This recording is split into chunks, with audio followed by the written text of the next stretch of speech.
Terry, I've said it once. I've said it 10,000 times. I want a world where Michigan and Michigan State are both good at the same time. You know who else wants that? Who? Michigan and Michigan State. Absolutely. Sports fans think these two schools hate each other from the standpoint that they won't cooperate with each other.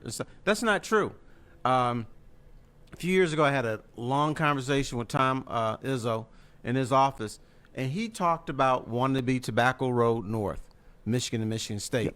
And in fact, Michigan State helped Michigan when they wanted to build their new practice facility, because the way it was set up before, Michigan coaches had to walk a quarter of a mile to practice every day through the snow and the mud and the wind and everything. They wanted everything centralized, but they were told you're not going to get it until the big house is hooked up. So once the big house had their luxury suites and the new brick and made it look nice and clean, then they said, okay, now we'll focus on basketball. But meanwhile, the Michigan coaches, I think at the time it was Beeline and whoever's athletic director, they took a trip up to Michigan State, gave them lunch, gave them the whole 9 yards. Look at our facilities. Whatever help you need, we'll be able to. We'll help you out.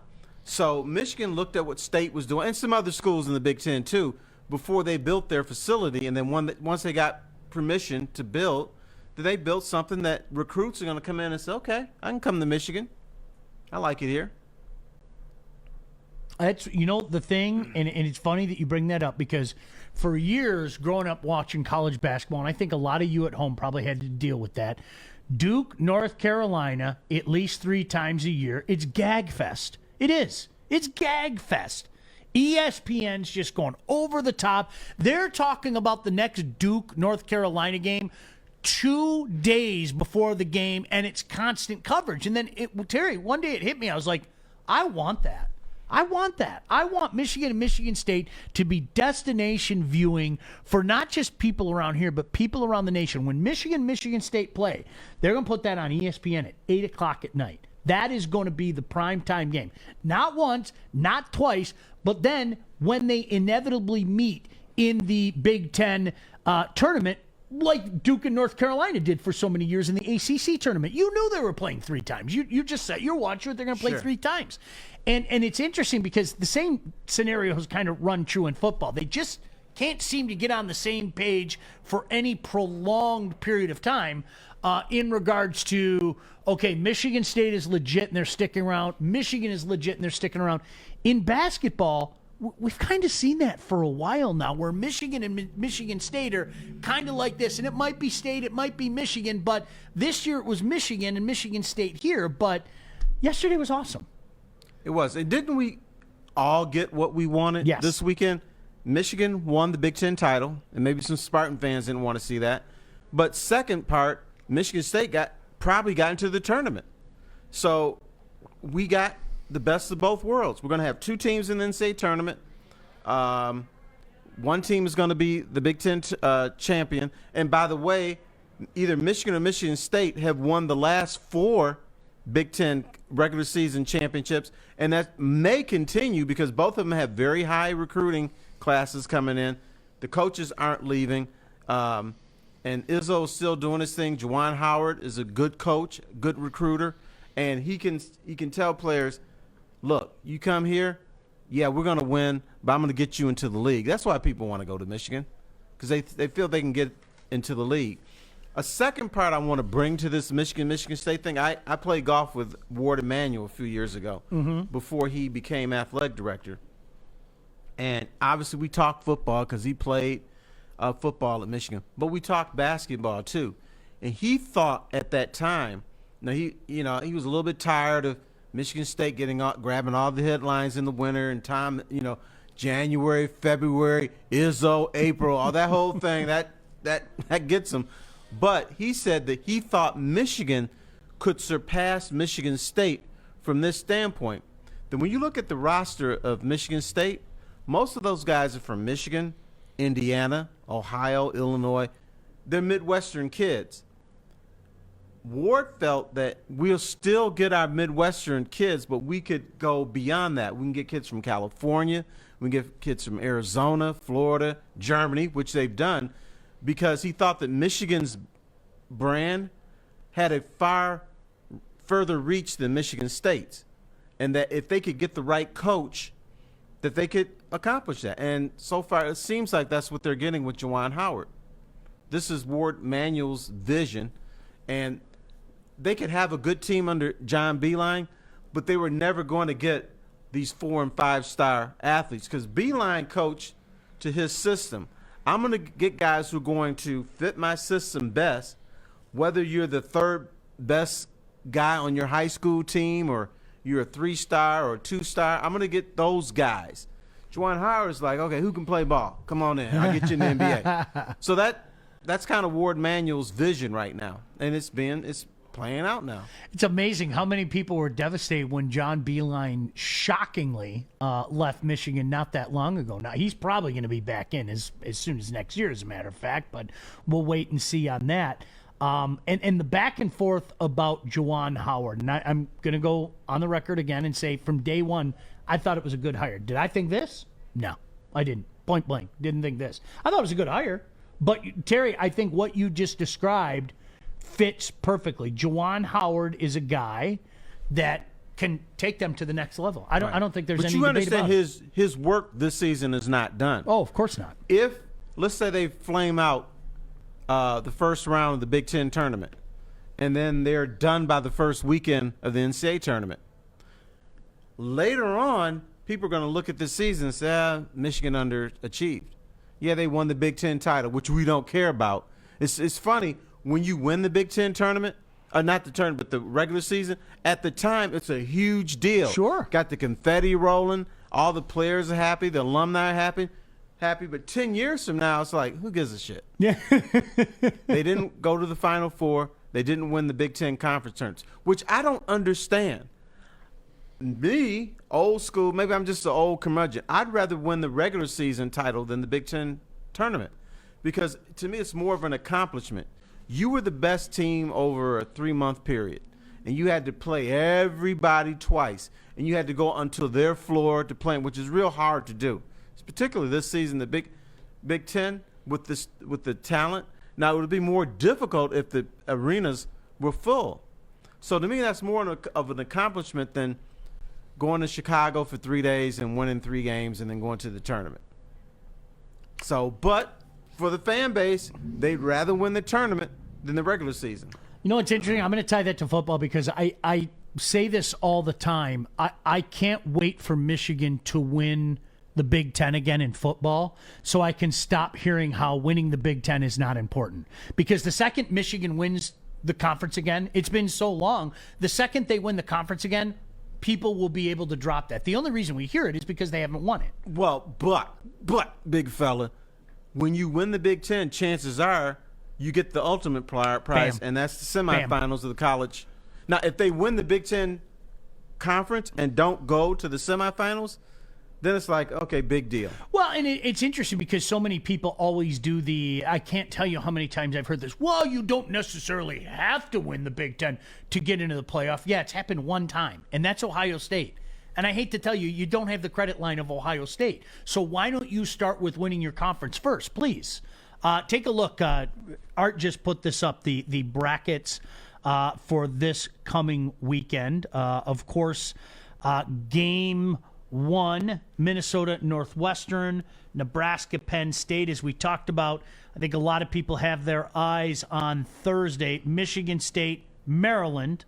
And if they can knock off Maryland, we have a rematch with Michigan on Friday. Terry, how much do you put into it? What does Michigan have to do to secure a number 1 seed in your mind? I think they need to beat Michigan State or Maryland. Mm-hmm. I think they're pretty solidified as a number 1 seed, but if you lose 3 out of 4 games or 3 games in a row, then I think the committee's going to start looking at you a little bit differently. So that conference tournament does mean a lot. I think they just need to win 1 game. 1 game, and they'll secure that number 1 seed. At the worst, they'll be a number 2 seed, which doesn't hurt you that much. It puts you in a different part of the bracket, but you can still survive that. Emotional Tom Izzo yesterday. This has been a challenging season for many, many different reasons. The one thing, Terry, that I brought this up last week, I think perhaps people forget what the expectations were in East Lansing this year. A lot of people were thinking national championship this year. Not Big Ten champions, national champions. Right. Well, they won the national championship last year. Yes, we know that. On right? paper. Yes. We clearly, if they would have played that out, we know that Michigan State would have won, right? We all know that. Now, here's what I've heard for the fourth time, probably in the last 10 years. Tom Izzo's done. He's had his run. His players don't like him. That's the end of Michigan State basketball. Now, I heard that prior to them beating Illinois, beating Indiana, beating Ohio State, and beating Michigan. People overreact. And guess what's going to happen now? People are going to overreact in Michigan. Well, they lost to Illinois, who's a damn good team. They lost to Michigan State, who is very good and dangerous and could probably beat anybody in the nation. It's not like they're losing to Tulsa or CMU, God bless my school, or Washington State. They're losing to top 10 teams. But here's the other thing. I think Michigan has a better shot of making a long run in the NCAA tournament, believe it or not, than the Big Ten tournament. Because what happens is the Big Ten, they know everything that you're going to do. They know, for instance, what Michigan players like to do. They know that the big center, his favorite move is to turn inside and do a little baby hook. The rest of the nation doesn't know that. Yeah, they've seen it on film, but they haven't experienced that. Yep. And I always go back to the University of Wisconsin. Wisconsin, at the end of seasons, even when they won the Big Ten, by the end, it's like, okay, we got to figure it out. Now, they might win, but they might beat you 44-42. So it was a slugfest, and they looked terrible doing it. And then we'd all hear okay, Wisconsin's going to be an early knockout victim. These motherfuckers in the Elite Eight playing somebody to get to the Final Four, and it's like, well, how did this happen? It's because the rest of the country doesn't know Wisconsin. Yep. And I'll go back. I had his name is Teddy Dupree. He played for the University of Florida. I got into an argument with this guy about Michigan State in 2000. And one of the things he said is Michigan State can't run the basketball, that we're going to run them off the floor. So after all the reporters left, I said, dude, Michigan State can run the basketball, and if you try to do that, they will kick your ass. He's like, what? So who are you? I said, tell him who I was. So I said, what happens is Michigan State early in the Big Ten is running the basketball. And the Big Ten said, no, they're not doing this anymore. We're going to do everything we can to stop them from running. So now what you see is Michigan State turns into a plotting team because we're not going to let you run. So once the tournament begins, Michigan State all of a sudden is running the basketball because the scouting report is, well, they can't run the basketball. And then the scouting report is Wisconsin is this boring team full of white guys who can't play. We're gonna beat them. And then all of a sudden, these white guys turn into LeBron James, and then you're down 15, wondering what the hell happened. That's Big Ten basketball. And I think that's what's going to happen with Michigan. People in the Big Ten have them figured out because they've been on the court with them, so they might struggle. I mean, they can still win it, but they might struggle. But I think in the NCAA tournament, they got a much better shot of making a run. It's going to be interesting. Eli Brooks is huge. I mean, he means a lot to that team. We'll see how severe the injury is. I don't know. And anything else is speculation. I want to, it's funny. You brought up something, Terry, and I don't know what happened in the last 10 years, okay? But you brought up this is the end for Tom Izzo, and you hear it, about different things. When did people start taking, and I've yelled at people in particular on the sports radio side of things the last 10 years, when did people start taking the small and try to make it speak for the large? When did that happen? Because at some point it happened, in my opinion, in the last decade, people just wanted to take the small, and all of a sudden that sample size speaks for the large. Like Purdue has a crazy game where they knock off Ohio State. I remember this happened a few years ago. Purdue knocked off Ohio State in college football, and you're going, damn, and people are going, Sparty better watch out this weekend, man. That Purdue team is legitimate. And when they take the field, Purdue looks like the same motherfucking Purdue team that I've seen for 30 years. And there's something wrong with Ohio State. And they just started rolling. Urban Meyer, people figured out Urban Meyer. But, Terry, that's happened in the last 10 years. Take the small sample size and make it speak for the large. It's really weird. Okay, whenever somebody brings up ridiculous arguments like this, I only have 2 words to say. Sample size. Yep. Show me over a 2-month period. Show me in football, show me 6 or 7 games where everything is jacked up. Don't show me 1 half or 1 game. Because I always go back to the great philosopher Mark Aguirre, who played for the Pistons. And sometimes DePaul guy, by the way.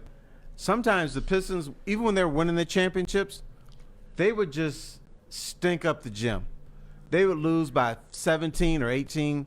And I'm like, well, damn, they just won 6. Where did this come from? And he always said this. In professional sports, and in sports in general, you're always going to spit out a bad one. You don't know when it's going to come. You know what's happening, and sometimes you can't do anything about it. It's just, you take your ass kicking, you learn from it, you talk about it, and then you regroup for the next game. And sometimes you can't explain what happens in sports. I mean, for instance, Alabama is so strong, they really have to screw up to lose a game to a lot of these teams. But I think when you look at the Big Ten, everybody's got to be on their A game to win. Maybe not Ohio State, but for the most part. And Ohio State, I think sometimes they just get bored. It's like, okay, we've beaten this team 13 times in a row. Let's go roll the ball out here and beat them a 14th time in a row. It doesn't work that way all the time. Because when you're the king, everybody wants to beat you. That B receiver turns into an A receiver. That quarterback who can't hit an open guy all of a sudden is fitting it right into a thumbnail. And they beat you because you don't respect them. And that happens a lot of times. And I've had a lot of athletes tell me this. They never admit it on the record. But, yeah, they go into the games with their heads up their asses. They know they're going to win this game. And then all of a sudden it's like, whoa, man, these guys are serious today, aren't they? And then it's too late. Terry, you're speaking to me because this is it. Listen, and I've had this conversation with pro athletes, and as you said, you're never going to – it is absolutely impossible to be dialed in 100% of the time. Right. It is an impossibility. So when you say that, I had to chuckle because dude, we're always prepared. You're not questioning my preparation. My man, I'm not questioning your preparation. You're human. You're a human being. Right. We have down moments. I know you're a superhuman, but even superhumans have down moments. And as much as they say they don't listen, as much as they say they don't watch, they know what people are saying.